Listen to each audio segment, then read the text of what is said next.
Good morning, class. Today is the lecture 3 of structure of atom, and we will going to study about discovery of proton. Till now we have studied about discovery of electron and cathode ray experiment, and we have studied about the properties of cathode ray. Now we are going to start discovery of proton. Since proton was discovered by Goldstein and by using a discharge tube. Here we are using a discharge tube. This is a cathode and this plate is anode plate. Here we are using a perforated cathode. This is a special type of cathode plate which is having a holes which passes the holes in form of which passes a beam of light in form from holes. Here screen is provided for the protection for the detection of positive rays. Now see, when this perforated cathode plate emits negative charges, it strikes on it falls on anode plate. This anode plate again reverses the light towards the cathode plate. So here screen is provided on which you will get a reddish appearance which shows that the anode is a positively charged.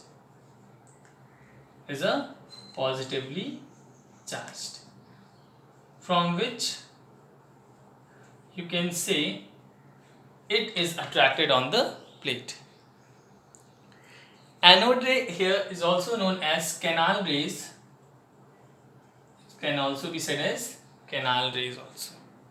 Now the characteristics of anode rays are similar as cathode rays, but there are some minor differences which you can able to see. First, these rays, you can write, these rays are deflected towards the negative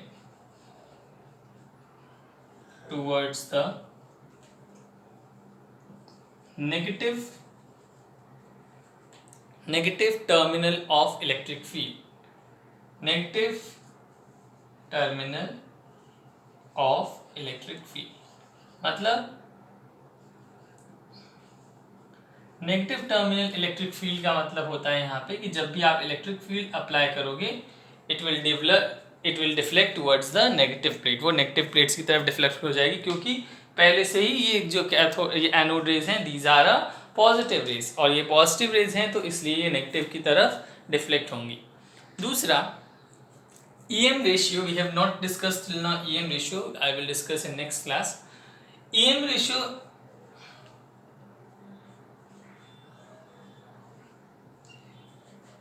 ratio of protons depends upon the gas. EM ratio of protons depends upon the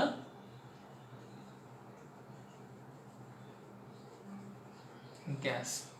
जो भी ratio होगा EM ratio हमारा वो gas पे depend करेगी किस type का हमारा गैस अंदर फिल्ड अप है, यानी क्या उसे गैस चाहिए. As we have talked about till now about hydrogen gas. Now we are going to study about radioactivity. Let's start radioactivity. Our next topic is radioactivity.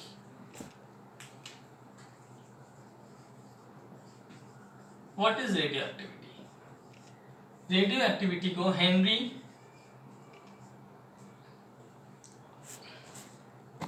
बैक्रेल ने किया था.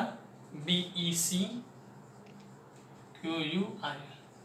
हेनरी बैक्रेल ने क्या किया, एक सेटअप तैयार किया. सेटअप नहीं तैयार किया, उन्होंने क्या किया, एक पैकेट लिया और उसमें उन्होंने यूरेनियम का कुछ पार्टिकल्स लिया और उसमें एक ब्लैक पेपर रख दिया. तो it was too much time delayed, so he has started that he thought that the experiment should be performed on the next day. उन्होंने अगले दिन एक्सपेरिमेंट को परफॉर्म करने के लिए रख दिया. तो जैसे ही अगले दिन परफॉर्म करने के लिए वो गए तो उन्होंने क्या ऑब्जर्व किया कि उनका जो ब्लैक पेपर था जिस पे एक्सपेरिमेंट को परफॉर्म करना था वो बेकार हो गया. कैसे बेकार हो गया? He found some black spots over there, white spots like this. So now the paper is not able to used because spots are there. So उन्होंने ये सोचा कि क्यों ना अगर हम इसको इस्तेमाल करेंगे तो बेकार हो जाएगा, कहीं से तो मुझे ऑब्जर्वेशन मिलेगा नहीं। तो ऐसा क्या चीज़ है जिसको बिना सनलाइट की इतनी एनर्जी मिल रही, बिकॉज सनलाइट एक ऐसा सोर्स है जिससे एनर्जी मिलती है, तो बिना एनर्जी के ये कैसे इतना एनर्जी एमिट कर सकता है, ऐसा कौन सा एलिमेंट है। तो ऐसे एलिमेंट्स को नाम दिया उन्होंने radioactive elements. That is by definition we can say दो substance which emit radiations are those substance which emit radiation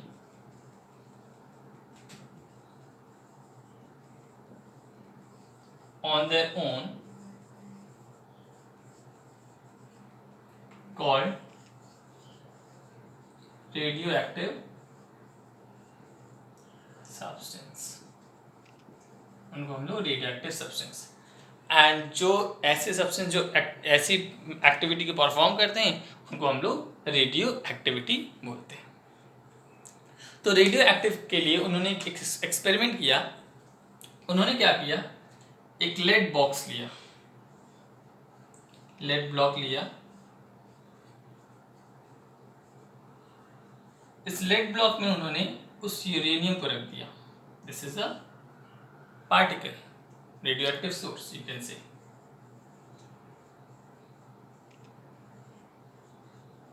radioactive source रख दिया। अब ये जो सोर्स है ये तो हर जगह एमिट करेगा अपनी लाइट, तो मैंने एक स्लिट लगा दी जिससे मुझे बीम ऑफ लाइट के फॉर्म में ये एनर्जी बाहर निकल जाए, क्योंकि एनर्जी तो हर जगह डेविएट होगी। सो मुझे एक सिंगल बीम ऑफ चाहिए लाइट, तो इसलिए मैंने क्या किया, एक स्लिट लगा दिया। अब क्या होगा, मैंने एक नेगेटिव प्लेट एक पॉजिटिव प्लेट लगाया और एक यहाँ स्क्रीन लगा दी। यू कैन से ये स्क्रीन कैसी है, आप फोटोग्राफिक प्लेट भी कह सकते हो, इट इज अ स्क्रीन। क्या ऑब्जर्व होगा, उन्होंने क्या ऑब्जर्व किया, कुछ रेज गई और नेगेटिव प्लेट की तरफ से गई, कुछ रेज आई पॉजिटिव की तरफ डेविएट कर गई और कुछ बिना डेविएशन के स्ट्रेट निकल गई। तो इससे क्या पता चला, जो रेज नेगेटिव की तरफ गई उनको हमने कहा alpha rays, because they are positively charged. Negative है तो पॉजिटिव के पास अट्रैक्ट किया होगा, और those rays which are beta rays called negatively charge, because वो पॉजिटिव प्लेट की तरफ अट्रैक्ट होती हैं, इसलिए वो नेगेटिव है। कुछ रेज जो स्ट्रेट हो गई बिना डिफ्लेक्शन के उनको नाम दिया गया गामा रेज। अब अल्फा बीटा और गामा रेज का यहाँ से प्रोडक्शन हुआ। नाउ ये इसलिए बताया गया ताकि आप रदरफोर्ड का एक्सपेरिमेंट जब पढ़ेंगे तो वहाँ पे हम लोग ये जानेंगे कि क्यों अल्फा रेस का इस्तेमाल हम करते हैं। नाउ अगर हम अल्फा रेस की बात करें तो अल्फा रेस की बात करेंगे तो दीज रेज आर, या आप कह सकते हो it is having a nuclei having 2 positive charge and 4 AMU mass are called alpha rays. Nuclei having 2 positive charge and 4 AMU mass are called alpha rays. Beta raise क्या कहेंगे, beta raise वो होते हैं विच stream of electrons, stream of electrons, क्योंकि केवल electrons का flow होता है इसमें, तो इसको हम लोग स्ट्रीम ऑफ इलेक्ट्रॉन्स बोल सकते हैं। गामा रेस का प्रोडक्शन बहुत देर बाद हुआ था, क्योंकि हमें जब तक न्यूट्रॉन्स के बारे में नहीं पता था तब तक हम लोग गामा रेस के बारे में भी कुछ नहीं कह सकते थे, तो कोई भी बात नहीं हुई थी, क्योंकि बिकॉज ये 1930 के आसपास इसका न्यूट्रॉन्स की डिस्कवरी हुई थी, तब गामा रेस के बारे में हम लोग न्यूट्रल रेस के बारे में बात करते थे, क्योंकि जितने ही पॉजिटिव रेज होते हैं उतने ही नेगेटिव चार्जेस भी होते हैं जो उसको न्यूट्रल कर देते हैं। इस तरह से वो गामा रेस को हम लोग न्यूट्रलिटी में डाल देते हैं। तो ये था आपका रेडियो एक्टिविटी। क्लियर? अगर जो भी प्रॉब्लम हो आप क्लियर कर लीजिएगा नेक्स्ट क्लास में। So now we are going to study about Thomson model. Thomson model के बारे में बात करेंगे हम लोग। थॉमसन मॉडल क्या क्या बताया था थॉमसन ने आप लोग भी पढ़ा होगा कि थॉमसन ने प्लम पुडिंग मॉडल दिया था। प्लम पुडिंग मॉडल में हमने क्या बताया था कि what we have studied in plum pudding model, कि किसी भी उन्होंने एक्सपेरिमेंट बताया, जे थॉमसन ने बताया था कि अगर कोई वाटरमेलन है आप बीच से कट करोगे तो उसका जो ब्लैक सीड्स हैं, seeds are the electrons and the red part is the positive part, this is protons. तो he has given about the electron and proton, यानी जो चीज़ आपकी रेड पार्ट है this is called protons and the seeds are called electrons. इसका drawback क्या था, fail होने का रीज़न था, आप ये याद रखना। ड्रॉबैक क्या ड्रॉबैक था उनका? ड्रॉबैक इंपॉर्टेंट है आपका जे थॉमसन का। Drawback J Thomson model, Thomson ने बताया था कि आप क्या लिखोगे जे थॉमसन के लिए कि he given that the by using a plum pudding model और you can say by using a watermelon model, the red part is the positive charge part and the seeds are the electrons. Now drawback क्या था उनका? पहला drawback, he could not explain the stability of atom. Atom की stability नहीं बता पाए थे उन्होंने। He could not explain the stability of atom. Atom की स्टेबिलिटी नहीं बताई थी। दूसरा उन्होंने क्या नहीं बताया था? उन्होंने he could not explain Rutherford model. He could not explain Rutherford model. Rutherford model को वो एक्सप्लेन नहीं कर पाए थे। तो ये ड्रॉबैक्स के कारण जे थॉमसन का मॉडल फेल हो गया। तो हमारा कौन आया? रदरफोर्ड आया। तो रदरफोर्ड ने क्या किया? उन्होंने अल्फा स्कैटरिंग एक्सपेरिमेंट किया। तो अब नेक्स्ट हम लोग पढ़ेंगे क्या? Next we are going to study about Rutherford experiment. ये सारी चीज़ें आप क्लास 9 में पढ़ चुके हो। Just we are recollecting what is Rutherford alpha scattering experiment। हम लोग एक्सपेरिमेंट डिस्कस करेंगे केवल। तो रदरफोर्ड ने एक्सपेरिमेंट ने क्या किया? उन्होंने क्या किया, एक लेड बॉक्स लिया, लेड ब्लॉक लिया और लेड ब्लॉक में अल्फा पार्टिकल्स को रख दिया। These are the alpha particles. Alpha particles दिया। फिर उन्होंने क्या किया, एक स्लिट लगा दिया ताकि बीम ऑफ रेस पास हो। This is the slit. साथ ही साथ उन्होंने एक क्या किया, एक गोल्ड फॉइल यूज किया। गोल्ड फॉइल का इस्तेमाल किया। अब क्या होगा, उन्होंने एक सेमी सर्कुलर फोटोग्राफिक प्लेट ली जिसपे उन्हें ऑब्जर्वेशन मिल सके।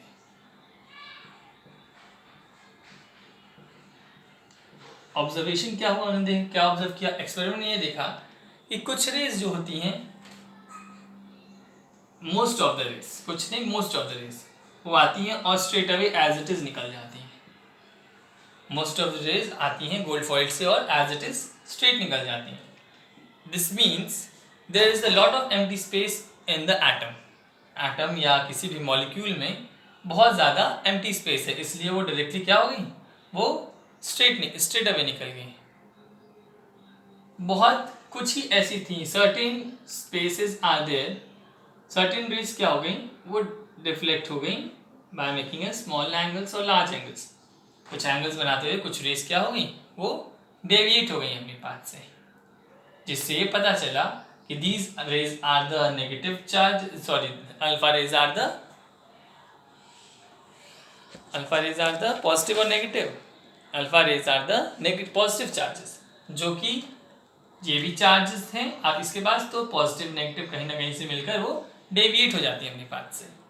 तो डेविएशन हुआ due to presence of negative charges. क्योंकि यहाँ पे प्रेजेंस है कोई भी पॉजिटिव नेगेटिव पॉजिटिव चार्ज है तो उसके साथ डेविएशन हो रहा है। पॉजिटिव चार्ज है एटम के अंदर, कोई ये एटम गोल्ड फॉइल है, इसके पास भी पॉजिटिव चार्ज होगा, तो ये पॉजिटिव तो डेविएट होगा। थर्ड ऑब्जर्वेशन क्या देखा, कुछ रेज गई, it returns back to its own path, वो अनडेविएट कर गई, पीछे नहीं कर गई, बैकवर्ड डेविएशन हो गया उनका। तो इससे पता चला कि कोई भी चार्ज जो है इसके पास कोई पॉजिटिव चार्ज है बीच में कंसंट्रेटेड, बहुत छोटा है, जो स्मॉल किसी छोटे रीजन में बहुत वो चार्ज कंसंट्रेटेड है, जहाँ से न्यूक्लियस के बारे में हमें पता चलता है। तो ये रदरफोर्ड का अल्फा स्कैटरिंग एक्सपेरिमेंट था। उन्होंने पहले ये क्या किया, उन्होंने अल्फा पार्टिकल्स लिया, अल्फा पार्टिकल्स से क्या किया, उन्होंने अल्फा पार्टिकल्स को एक गोल्ड फॉइल के थ्रू पास किया। उन्होंने पहले क्या दिया, फर्स्ट ऑब्जर्वेशन में क्या देखा, कुछ रेज आई और straight away most of the rays fall straight away, यानी सीधे निकल गई वो बिना किसी रेडिएशन के। तो इससे पता चला कि बहुत ज़्यादा खाली स्पेस है तो वो डायरेक्टली पास हो जाती हैं। कुछ रेज आई, सर्टेन रेज जो थी वो कुछ एंगल बनाते हुए डेविएट कर गई, because due to have the presence of positive charges in the atom, उस एटम में पॉजिटिव चार्जेस प्रेजेंट है, उसकी वजह से वो डेविएशन शो करें। कुछ रेस थी, बहुत कम रेस जो थी वो डिफ्लेक्ट हो गई, बैकवर्ड डिफ्लेक्ट हो गई। ये आप देख सकते हो, दिस इज बैकवर्ड डिफ्लेक्शन। इससे ये पता चला कि पॉजिटिव चार्जेस किसी एक जगह कंसंट्रेटेड है, कोई स्मॉल जगह कंसंट्रेटेड है, जहाँ से हमें पता चला कि presence of nucleus. So this is the alpha scattering experiment. इनके कुछ पोस्टुलेट्स हैं, किस वजह से फेल हुआ, क्या चीज़ें नहीं आई, तो इसके बारे में हम लोग क्लास करेंगे नेक्स्ट क्लास में। तो we will study about postulates and some definitions such as atomic mass, atomic number, isotopes, isobars in next class. Thank you class.